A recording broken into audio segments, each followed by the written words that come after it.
Bueno, buenas. Este es un nuevo episodio de La Membrana. Los saluda Josué. Hola, yo soy Pachi. Hola Pachi, ¿cómo está? ¿Todo bien? ¿Todo bien y tú? Todo bien, todo bien. Pachi es de Venezuela y yo soy de acá, De Costa Rica. de acá Costa Rica, ¿verdad? Sí. Y pues nos están escuchando en otra parte.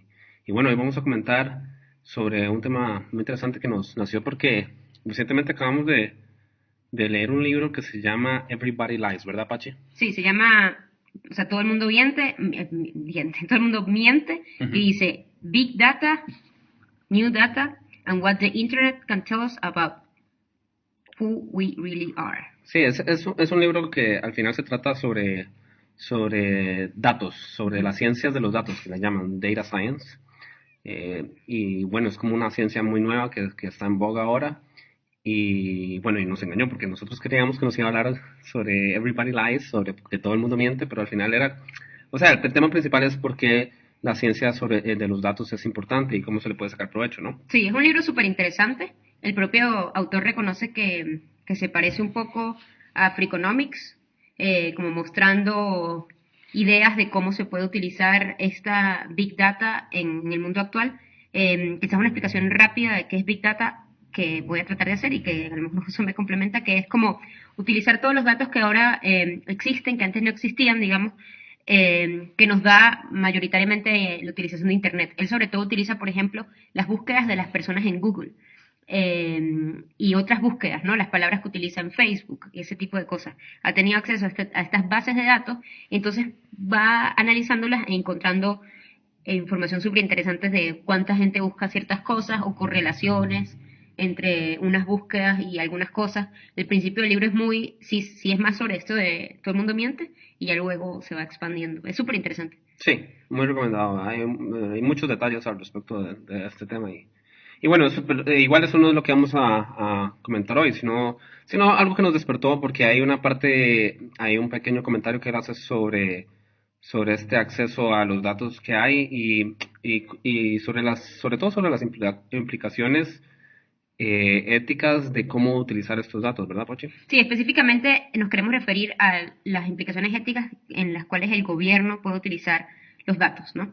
Porque, por ejemplo, él da varios ejemplos de búsquedas de datos sobre, por ejemplo, crímenes, o sea, como una correlación que hay entre búsquedas tipo de quiero matar a mi novia y los asesinatos de novia o de mujeres. O quiero, Hechos por odio. su novio, ¿no? ¿Ah? Asesinatos de mujeres hechos por el novio, Ah, ¿no? sí, por supuesto. Ujú. En esas circunstancias. Luego, búsquedas en términos como quiero matar a musulmanes y el aumento de las muertes de musulmanes. Entonces hay como unas correlaciones entre las búsquedas relativas a crímenes y la ocurrencia de crímenes. Entonces, claro, esto lleva a la pregunta de si podemos utilizar esta información para prevenir la ocurrencia de estos crímenes. Ujú, ujú. De hecho, él comenta que eso es similar a esta película de Steven Spielberg que salió como en el 2003, 2002, que se llama, no sé cómo se traduce eso, Minority Report, que a su vez es una ficción que escribió Philip K. Dick o Isaac Asimov, estos escritores clásicos de ciencia ficción de hace unos 50 años, que especula, bueno, simplemente es una ficción en la que colaboran unos psíquicos, bueno, los obligan a colaborar unos psíquicos que nacieron psíquicos, que predicen el futuro, que ven el futuro en sus sueños o en sus imaginaciones. Bueno, ellos colaboran con un departamento de policía y ellos se encargan de prevenir crímenes. De hecho, se llama en la película el departamento de precrimen. Y lo que hacen ellos es llegar antes de que el crimen se cometa, ¿no? Claro, la gran diferencia es que en Minority Report estos psíquicos dan el nombre del asesino Ujú. y el nombre de la víctima, e incluso una imagen de cómo sería el asesinato y en base a eso esta policía precrimen actúa, ¿no? En cambio, lo que nos da el Big Data es búsquedas de crímenes que no necesariamente van a ocurrir. Esa es la otra gran diferencia. Ujú. Que la película, al menos, o sea, da la idea de que hay un 100% al inicio da una idea de que de que es un 100% Sí, después se pone un poco más sutil con eso. Puede ser, sí, después es como un tercio de la sí, posibilidad o algo así. no, no, mucho Dos más. terceras partes, sí, son tres gemelos y los tres lo confirman. Bueno, no importa. Son tres psíquicos. Sí. Sí, bueno, Ahí es sí lo has visto es una súper película claro. vieja y la vimos de nuevo, pero lo que quiero decir es como que no queremos hacer o sea, creo que no importa si hacemos spoiler porque es el 2003. Pues sí. Si ya no la vieron, no sé qué tan interesados estaban en verla. El hecho es que la idea es que en esa peli pareciera que existe una gran certeza muy muy grande, digamos, de que cuando los psíquicos dicen esta persona va a morir, esta persona lo va a matar, eso va a ocurrir, ¿no? Sin embargo, en lo que nos dan los datos actualmente, eso no es así. Entonces, por ejemplo, el libro este plantea que hay una gran diferencia entre datos generales y datos específicos de individuos. En qué sentido? Por ejemplo, en un año, a ver, ¿cómo es? No, en un mes, o sea, por ejemplo, en un año en Estados Unidos hay 3 millones y medio de búsquedas relacionadas con suicidio.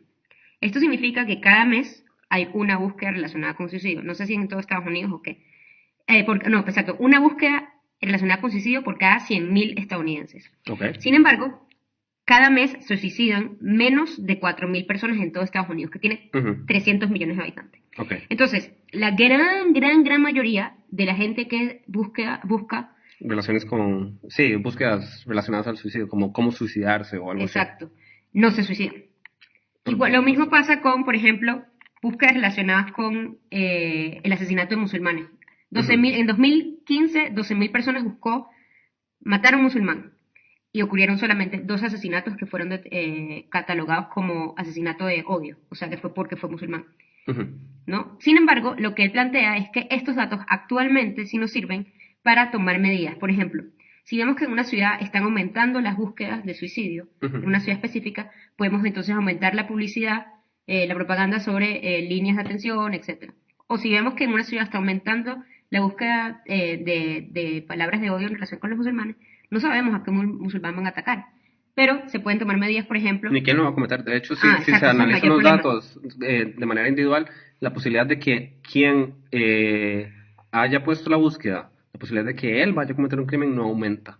Lo que Exacto. aumenta es la probabilidad de que haya aumenta muchísimo, la probabilidad de que haya un crimen de odio hacia musulmanes. Sí, pero y específicamente ellos lo centralizan un crimen en una mezquita. Una mezquita en particular, sí. Entonces, por ejemplo, entonces lo que ellos dicen es, si aumenta el número de búsquedas relacionadas con matar a musulmanes, lo que hay que hacer es proteger la mezquita. Sí. Porque hay un aumento entre del 2, que es normalmente la posibilidad de que hay un ataque, al 10%. O sea, Ujú. muchísimo por el porcentaje. Sí, entonces ese momento sí es significativo. Exacto, entonces, pero la cosa es que actualmente eso, no se pueden prevenir acciones individuales. La información no es suficiente para que valga la pena que la policía vaya y entre a las casas de toda la gente que está buscando cómo Claro. matar musulmanes. Pero esto no necesariamente va a ser siempre así. Ok, y exacto, y adicionalmente a eso están los cuestionamientos más éticos de, ¿será buena idea, qué sé yo, invadir una propiedad privada, ir a la casa de alguien, si es una búsqueda así? O sea, ya asumiendo que haya mejores datos que los que Exacto, hay porque ahorita, creo que actualmente la respuesta es no, porque ni siquiera los datos no los apoyan. Pero ¿qué tal si llegamos al punto en el que sí sea, de que, de que el porcentaje de que, porque actualmente, por ejemplo, alguien que busque quiere matar a mi novia, cómo matar a mi novia, el porcentaje de que cometa el delito es muy poco, ujú, ¿no? Sin embargo, si hay más datos, por ejemplo, qué sé yo, se me ocurren a mí, que se pongan a ver, bueno, además su equipo de básquet perdió, y además vemos alteraciones su ritmo en su cardíaco. ritmo cardíaco, qué sé yo, porque hay muchas cosas que pudieran llegar a una correlación, Ok. que no fuese fortuita, esa es la otra cosa. Claro, entonces ahí ya la pregunta sería distinta. Exacto. Y el autor lo que parece opinar como que a pesar de eso no es, o sea, es como una invasión de privacidad muy grande y bueno, sobre todo con las limitaciones que tiene la ciencia de datos por el momento. Claro, pero asumiendo que ya no existe de que avancemos mucho más en la ciencia de datos, quizás no tanto como lo plantea Minority Report, que es casi que el 100% de seguridad que ocurra, sino, no sé, un 60% de seguridad. ¿Ya la policía debe intervenir? ¿O qué? Yo, por ejemplo, Sería como, más bien puede ser que sea poco ético no intervenir.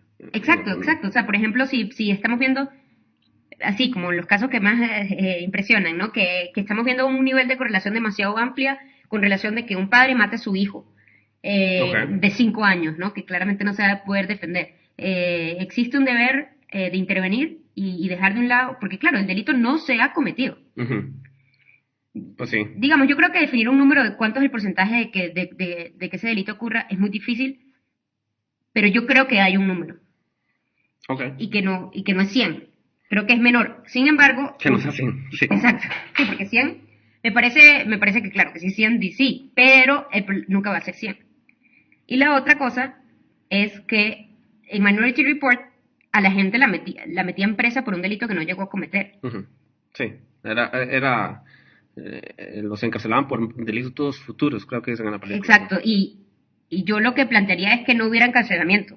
Sino prevención. Exacto, o sea, se previene, luego, bueno, no, se aprovecha y se analiza cómo está la situación, si podemos tomar algún tipo de medidas psicológicas o algo, pero no meterlos presos. Correcto, correcto. Bueno, y esto, lo que mientras estamos comentando también lo relacionábamos con otra cuestión muy interesante que habíamos comentado previamente. Bueno, no lo hemos mencionado en el podcast, pero bueno, lo vamos a comentar, que es una hipótesis que hizo un filósofo que ese sí lo hemos comentado previamente, que se llama la hipótesis del mundo vulnerable, ¿verdad, Pachi? Sí, el filósofo se llama Nick Bostrom, es el mismo de la teoría de la simulación. Ujú. Él, Y de aquel análisis que él hacía de la paradoja de Fermi, sí, de la, relacionado con los extraterrestres que comentamos también. exacto, sí. Sí, él lo que plantea es que esta suposición, ¿no? Que es que todas las invenciones humanas, Ujú. imaginémonos que están saliendo todas de una urna, o sea, una urna que tiene muchísimas bolitas, ¿no? La urna de las invenciones. Sí. Exacto, la urna de las invenciones. Entonces, la mayoría de las invenciones que sacamos son color blanco, o sea, que son positivas para la sociedad y la civilización. Ujú. Hay algunas que son color gris, y de diferentes tonos de gris, que tienen partes positivas y partes negativas, como por ejemplo cuando se descubrió la energía nuclear. Entonces, bueno, parte negativa, las armas, parte positiva, la energía nuclear y muchísimas otras cosas que hacen con energía nuclear que ni siquiera se cuáles son. También los riesgos, ¿no? O sea, la mayoría de tecnologías probablemente son grises porque traen riesgos y traen ventajas y traen nuevas, nuevas posibilidades éticas o cosas así, como una manera de pensar en eso es, por ejemplo, en la tecnología de comunicación y cómo el Internet y ahora trae otras preguntas éticas que tal vez no existían antes, que si es buena idea, no sé, publicar esto o publicar lo otro, o que si Google modifique lo que vemos en nuestra computadora o no. Y esas son preguntas que no existían antes y por eso, o sea, solo al respecto de pensar en cómo aporta de manera beneficiosa y de manera mezclada con cosas no tan beneficiosas cada tecnología, ¿no? Sí, esas son las bolas grises. Correcto. Entonces lo que él plantea es qué pasa si en la urna de la creatividad, de las invenciones, perdón, hay una bola negra. O sea, una bola que es que implica una tecnología que invariablemente va a destruir la civilización que la Ujú. inventó. Que sea eso sería una bola completamente negativa. No Exacto. trae, o sea, es tan negativa que, sí, o sea, el punto es, y bueno, me parece que uno de los puntos de Nick Bostrom ahí es como, bueno, que ahora nosotros nos comportamos y la ciencia y el proceso de descubrimiento, como asumiendo que no existe nada así. Exacto, que simplemente hemos tenido suerte. Ajá, que es imposible. Bueno, hasta el momento hemos tenido Ajá. suerte, en teoría, puede ser que no, pero digamos que hemos tenido suerte y nunca hemos Como puede ser obtenido. que no, como que ya la bola negra está afuera y que no sabemos. Por ejemplo, eso es un caso, sí, Ok. pero bueno, sí, sí, o sea, digamos, especulando así. La bola negra sería algo que va a ser imposible que la civilización perdure una vez que se descubra, ¿no? Sí. Y nosotros, la humanidad, tiene ese comportamiento de descubrir la siguiente invención lo más rápido que posible, asumiendo que solo hay beneficios de esas invenciones. Sí, lo otro importante es que una vez se ha descubierto una invención, no hay manera de retroceder, o sea, ya está, Exacto. ya existe. Sí, exacto, eso es otra cosa. Esa es otra cosa. Claro, no solo descubrir invenciones, sino publicarlas, empezar a sacarle provecho y dispersar el conocimiento o la tecnología de manera que esté disponible a quienes la puedan adquirir y accesar y manejar, ¿no? Entonces, Bueno, pero eso se relaciona con parte de las maneras como él plantea que se contiene la información. Él habla de, por ejemplo, un ejemplo que a mí me parece que es fácil de entender lo de la bola negra. Hay varios tipos de bolas negras, pero hay uno que es muy fácil, que es qué hubiera pasado si las bombas nucleares fueran muy fáciles de hacer, que ujú. cualquier persona pudiera ver, o casi cualquier persona Se pudiera refiere a hacer. los tipos de vulnerabilidad. Yo creo que podríamos comentar cada uno, ¿no? Sí. Ok, bueno, ese es el primero, ¿no? Como algo que sea muy fácil de hacer Ujú. y que tenga un impacto muy dañino. Sí, él le llama en el artículo, le llama a los easy nukes, él simplemente especula sobre, es posible que exista alguna tecnología que le dé poder a muchísimos individuos o a todos los individuos de provocar mucha destrucción. Exacto. Y entonces un ejemplo es como que, por ejemplo, si fuera fácil hacer bombas nucleares en la casa, como simplemente meter cierto tipo de material muy común en el microondas y ya eso ya es una bomba nuclear. Bueno, no es el caso, pero eso sería el tipo de vulnerabilidad 1. Otro ejemplo que es fácil de pensar es como que haya algún desarrollo biotecnológico que permita a la gente común o a mucha cantidad de gente crear un nuevo virus, una nueva bacteria que se pueda esparcir por muchos años, por mucha región y que mate muchísima gente. De manera sencilla. Esa es la especulación sobre una tecnología que permita destruir el mundo de manera fácil y que haya muchos individuos que puedan acceder a esa tecnología. Sí. Bombas nucleares han aumentado la seguridad de alguna manera. Él argumenta eso, no necesariamente es cierto, pero él argumenta que el hecho de que diferentes países tengan bombas tan peligrosas como que permite que, que no haya tanta guerra por alguna razón. Y es como porque los incentivos no son suficientes para enviar una bomba a otro país. Es más inseguro. Pero bueno, lo que especula Nick Bostrom relacionado con eso es qué tal si hubiera alguna manera confiable o predecible de utilizar bombas atómicas O otro tipo de o armas. otro tipo de armas, sí, de manera que fuera conveniente para el país que lo envía, que envía la bomba, que no es el caso actual. El caso actual más bien no es conveniente para un país enviar una bomba, incluso si fuera el primero que la envía. Entonces, eso inhibe que la gente utilice bombas nucleares. Al menos ese es el argumento de Nick y también del otro Steven Pinker. Entonces él simplemente especula, el tipo de vulnerabilidad 2 es una vulnerabilidad en la cual los incentivos invitan a quienes manejan las tecnologías a usarlas. Entonces que haya un incentivo, por ejemplo, en utilizar bombas nucleares. Y parece que es el caso de que no. Entonces, ese es el tipo de vulnerabilidad 2. El tipo de vulnerabilidad 3 Es es... que existe un mal cálculo. O sea, que por ejemplo, sí, que existe un mal cálculo. O sea, por ejemplo, él da el ejemplo de cuando se estaban haciendo las bombas nucleares, no se sabía si iba a haber una reacción en cadena de la Ah, sí, destrucción de la atmósfera, por ejemplo. ok. Hicieron los cálculos y dijeron, no, parece que no. Pero habían hecho los cálculos sobre muchísimas cosas y hubo un montón de cálculos que hicieron mal. Entonces dice, ¿qué tal si hubiese sido el de la destrucción de la Ah, atmósfera? ok. Entonces, cuando hay una tecnología que se hace un cálculo y uno cree que no va a ocurrir, pero ocurre. Ok. ¿No? Entonces sería como la tercera, sí, la tercera vulnerabilidad. Ajá. Bueno, hay otro tipo de vulnerabilidad que, que especula Nick Bostrom, que es el tipo de vulnerabilidad en la que los incentivos de los individuos hacen que se utilicen las tecnologías, pero el que un individuo no la use no genera el final de la civilización. Sí, pero esa es dentro de la segunda vulnerabilidad, o sea, porque es relacionada con esta es porque es lo de los incentivos, ¿no? Ah, De ok. hecho, él lo divide en dos a y dos b. Entonces, Ah, el ok. 2A es el que acabas de explicar de esta tecnología que vale la pena atacar primero, y el 2B, él da el ejemplo, por ejemplo, imaginémonos que el cambio climático tenga efectos mucho peores de los que actualmente tiene. Ok. Entonces es Sí, como, exacto, ¿sabes? tú utilizas el carro o viajas en avión porque es muy fácil y porque en verdad tú solo no estás causando tanto daño, pero el problema es el daño acumulativo. Sí, el daño acumulado de que todos utilicemos las mismas tal tecnología, ¿no? Y no es letal que lo use alguien, sino que todo el mundo la use, como podría ser relacionado al cambio climático. Él especula, por ejemplo, le comenta a Sam Harris, él aparece en un podcast de Sam Harris y comenta Por ejemplo, imaginémonos que el impacto del cambio climático no sea 3 grados, como comentábamos hace unas semanas, que Pachi comentaba sobre el impacto del cambio climático. Imaginémonos que no sea solo 3 grados, sino 15 grados. O que, por ejemplo, las tecnologías alternativas a los combustibles fósiles sean mucho más caras que lo que son o lo que podrían ser, y que sea imposible acudir a estas tecnologías.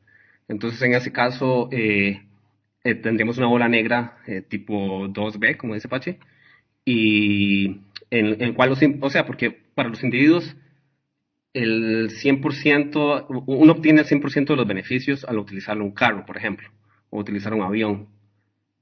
Pero entonces pasaría que estuviéramos extinguiendo la civilización utilizando cosas que obtenemos el 100% del beneficio y Y no, no recibimos el 100% de las malas consecuencias. exacto, Sí. sino la civilización. Bueno, Uno no se da cuenta que está haciendo algo malo, digamos. exacto. Entonces, más o menos estos son los supuestos de qué tipos de bolas negras pudieran existir.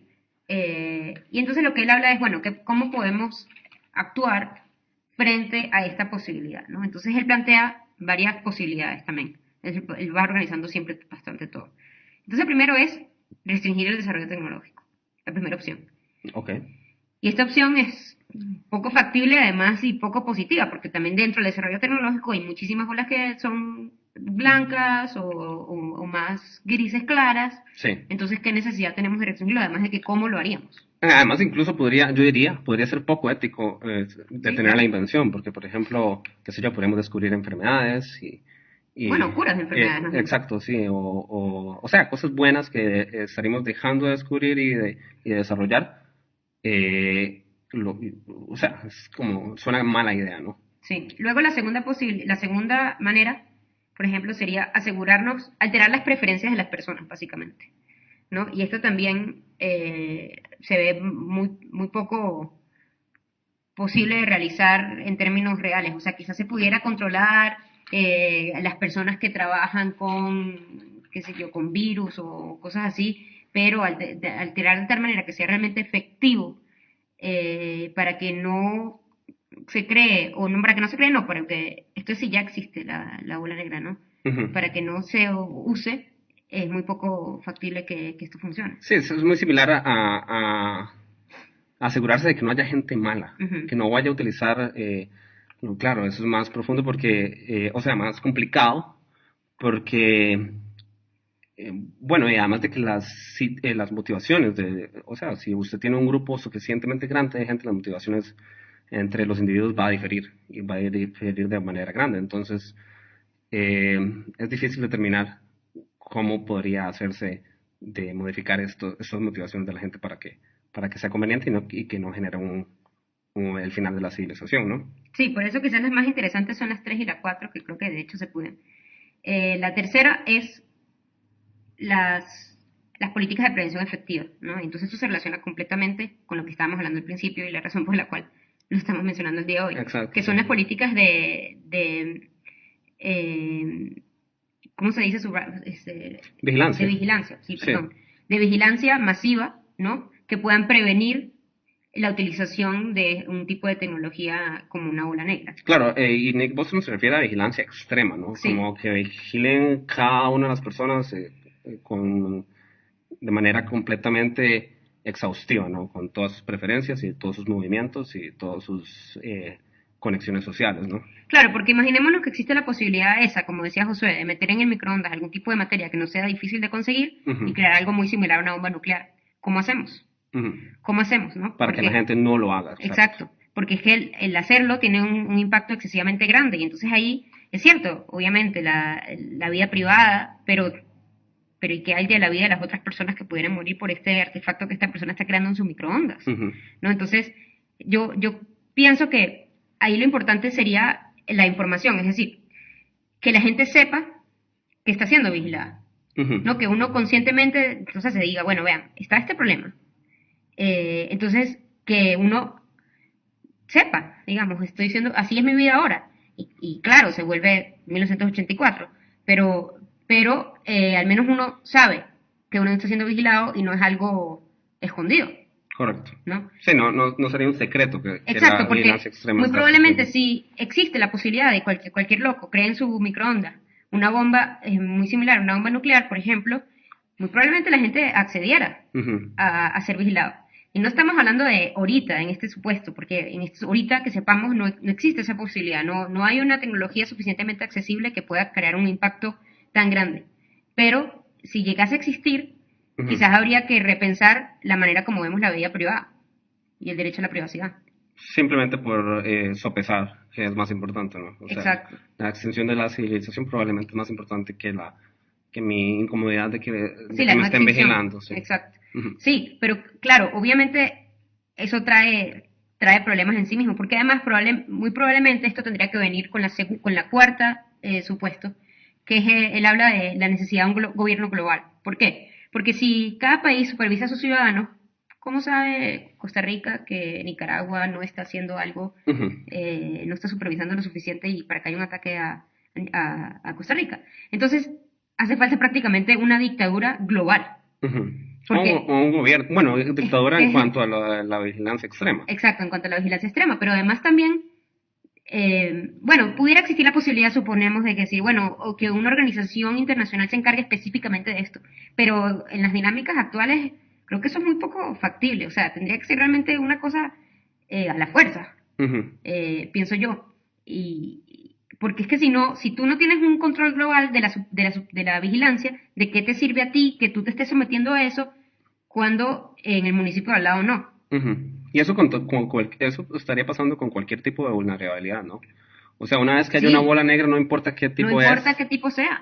o sea, sobre todo si es el tipo uno de que cada persona puede destruir el mundo. Sí, pero Eh, incluso, digamos, yo esto lo he pensado incluso con el cambio climático, ujú, en las circunstancias actuales, ni siquiera en las circunstancias que él plantea de que sea mucho más grave. ujú. Porque si no estamos logrando un consenso entre los países, quizás necesitamos, o sea, Obligar obligarlos, ¿no? Y claro, sí. es horrible, obviamente, pero quizás es la única manera. O sea, hay como problemas que se generan de vivir en comunidad que solamente se solucionan con una regla común hacia todos. Sí, el problema de los comunes, ¿no? Exactamente, sí, el dilema de los comunes.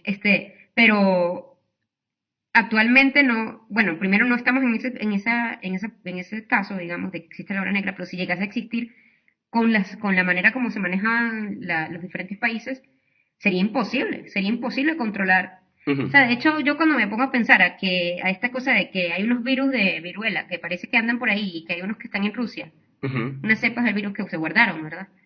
Y que parece que hay unos que no se saben bien dónde están, a mí eso ujú.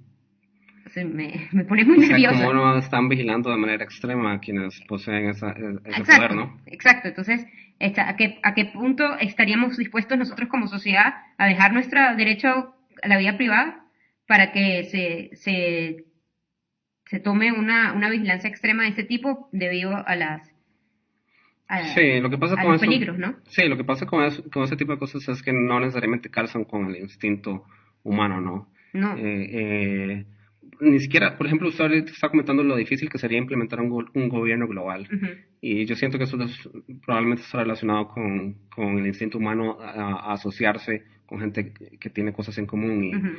y no con no con cualquiera, digamos, sino con los de su país o algo así. Y Claro. esos son como instintos animales bueno, no calzan con este tipo Sí, de especulaciones, sobre todo, o sea, sobre todo tomando en cuenta que existiera una una, tecnología una, de bola negra. o sea, que viviéramos en una civilización completamente vulnerable, ¿no? Claro, o sea, también lo otro que obviamente es un gran peligro es que se utilice esta tecnología para otras cosas que no sean prevenir la bola negra.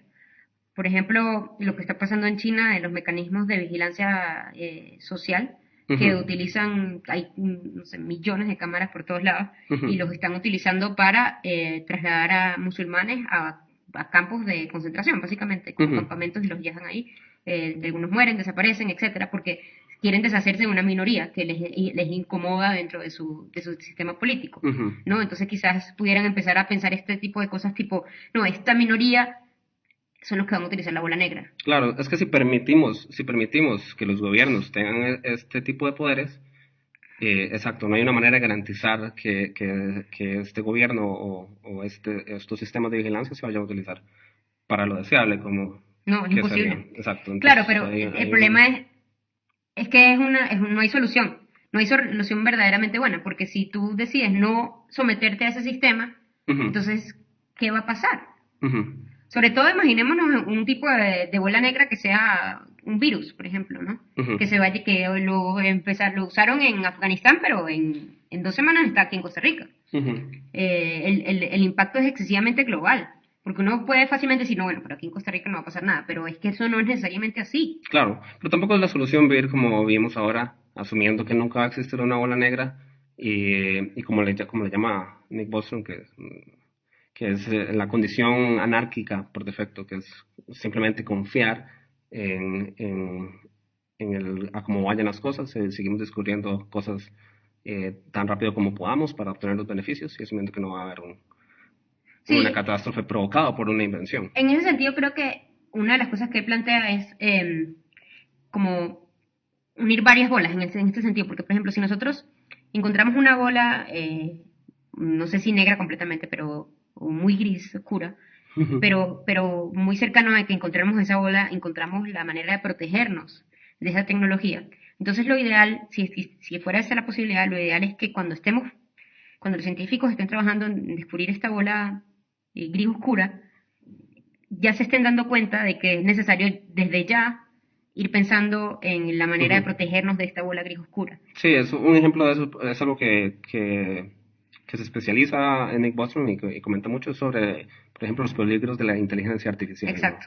Eso es un ejemplo así. Sí, que desde ya tenemos que ir Ujú. pensando en cuál va a ser la manera de protegernos para que la inteligencia artificial Es una cuestión de no se vuelva. prevención. Sí, Exacto. no hay ninguna seguridad de que la inteligencia artificial sea una bola negra, pero es posible, entonces tal vez sea bueno ir pensando, creando dimensiones que vayan a inhibir este peligro, ¿no? Sí. Sí, en ese sentido, digamos, y si vamos a vivir en algún momento en un mundo donde todo está supervisado, debe ser una sensación muy particular, ¿no? Como que uno sabe que quizás no lo están viendo todo el tiempo, pero también sabe que lo pueden estar viendo todo el tiempo. Ujú, ujú. Sí, interesante. Sí. Pues sí, eso era lo que queríamos comentar hoy. Muchas gracias por escucharnos y bueno, y recuerden eh, hacernos comentarios en los diferentes medios que tenemos, en las redes sociales y también pueden hacernos reviews en Apple Podcasts. Sí, por favor, háganos reviews en Apple Podcast. Esta semana recibimos un review Ajá. de Tita2352 Ujú. y ella nos dice: me estoy iniciando con la membrana en los podcasts. Estos programas me parecen súper interesantes. Una forma de enterarse de muchos temas compartiendo con amigos. Mis mejores deseos para Pachi y Josué con la membrana. Muchas gracias, Tita. Muchas gracias, Tita. Excelente comentario. Sí, Y bueno, y es buenísimo saber que a la gente les gusta el podcast y que están aprendiendo con nosotros sobre estas cosas. Y se disfruta, ¿verdad, Pachi? sí, porfa, entonces denle a suscribir y comenten este podcast con sus amigos. Y comenten, pasen la bola. Sí, ojalá no negra. La bola blanca, sí. Exacto. Es un beneficio. La membrana no es una bola negra, pero seguro. Sí, bueno, muchas gracias, hasta la próxima. Muchas gracias.